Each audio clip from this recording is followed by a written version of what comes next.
महाराष्ट्रातील चंद्रपूर जिल्ह्यातील जिवती तालुक्यातील 14 गावे हे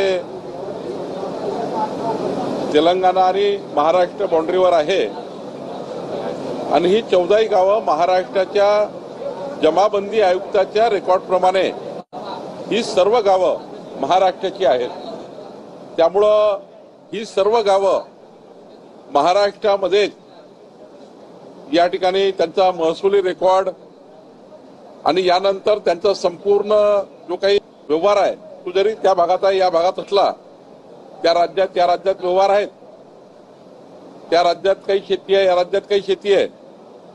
त्यामुळं गावाचं जे गावठाण आहे ते महाराष्ट्रामध्येच राहील याबद्दलची कारवाई आम्ही चालू केलेली आहे आणि याबद्दलचा पुरावा रेकॉर्ड आमच्याकडे आहे आणि त्याची नोंद आता महाराष्ट्र शासनाने घेतली आहे।